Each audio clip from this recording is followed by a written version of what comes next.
नमस्कार। स्वागत है आपका और आपके साथ मैं हूं आर.एस. अवस्थी। आज हम लेकर आए हैं आपके लिए एक ऐसी मुलाकात की पूरी कहानी जिस पर पूरी दुनिया की नज़रें टिकी हुई थी। जी हाँ, बात हो रही है अमेरिका के अलास्का राज्य के एंकरेज शहर में हुई डोनाल्ड ट्रंप और व्लादिमीर पुतिन की हाई प्रोफाइल बैठक की।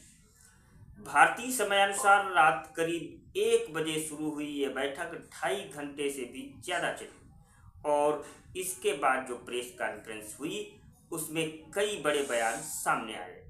आइए आपको इस मुलाकात का पूरा ब्यौरा सिलसिलेवार तरीके से बताते हैं, समझाते हैं। तो सबसे पहले बात करते हैं पुतिन के बयान की। रूसी राष्ट्रपति व्लादिमीर पुतिन ने प्रेस कॉन्फ्रेंस में कहा कि उनकी बातचीत ट्रंप के साथ बेहद सकारात्मक रही। दोनों नेताओं ने यूक्रेन युद्ध और शांति पर खुलकर चर्चा की। पुतिन का कहना था कि रूस की सुरक्षा सर्वोपरि है।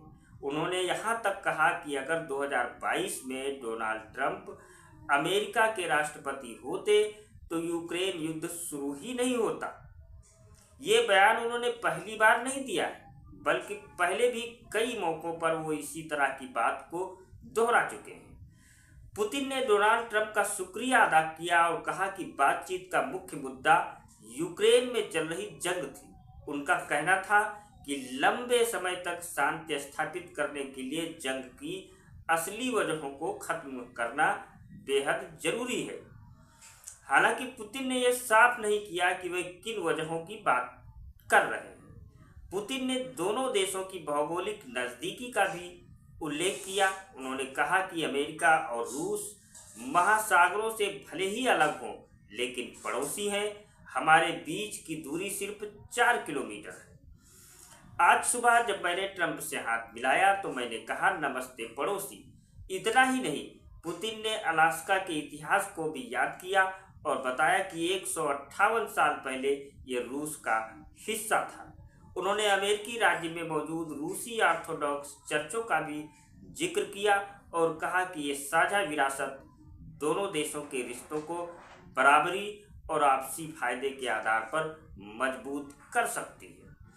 पुतिन ने यह भी माना कि पिछले कई सालों से अमेरिका और रूस के बीच कोई बड़ी समिट नहीं हुई।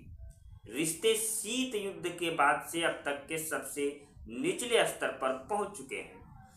लेकिन अब वक्त आ गया है कि टकराव को छोड़कर बातचीत की राह अपनाई जाए। उन्होंने अगली मुलाकात के लिए मॉस्को का सुझाव भी दिया और दिलचस्प बात यह रही कि यह सुझाव पुतिन ने अंग्रेजी में दिया। इस पर ट्रंप ने कहा कि लोग इस फैसले को पसंद भी करेंगे और आलोचना भी करेंगे, लेकिन उन्होंने इसे पूरी तरह से नकारा नहीं। तो अब बात करते हैं डोनाल्ड ट्रंप के बयानों की। ट्रंप ने कहा कि कुछ मुद्दों पर हमारी सहमति नहीं बन सकी, लेकिन उनका पुतिन के साथ हमेशा से शानदार रिश्ता रहा है। हालांकि 2016 के अमेरिकी चुनाव में रूस के कथित हस्तक्षेप की जांच ने रिश्तों में रुकावट जरूर पैदा की थी। उन्होंने माना कि उनके बीच कई कठिन बैठकें भी हुई और कई बेहद अच्छे पल भी रहे। अलास्का में हुई इस मुलाकात के बाद ट्रंप ने कहा कि बातचीत बेहद सार्थक रही। उन्होंने पत्रकारों को बताया कि अब उन्हें कई अहम फोन कॉल करने हैं। नाटो, यूक्रेन के राष्ट्रपति व्लादिमीर जेलेंस्की और अन्य नेताओं से भी बातें करनी है। ट्रंप ने साफ किया कि वे इन कॉल्स में सबको बताएंगे कि पुतिन के साथ बैठक में क्या हुआ। अब कुल मिलाकर कहा जाए तो अलास्का में हुई ये बैठक केवल रूस और अमेरिका की नहीं थी, बल्कि पूरी दुनिया ने इसे बेहद गंभीरता से देखा। पुतिन और ट्रंप दोनों ने अपने अपने तरीके से संदेश देने की कोशिश की। एक तरफ पुतिन ने रिश्तों को फिर से पटरी पर लाने और शांति की बात की, तो दूसरी तरफ ट्रंप ने रिश्तों की जटिलताओं को स्वीकार करते हुए सार्थक बातचीत पर जोर दिया।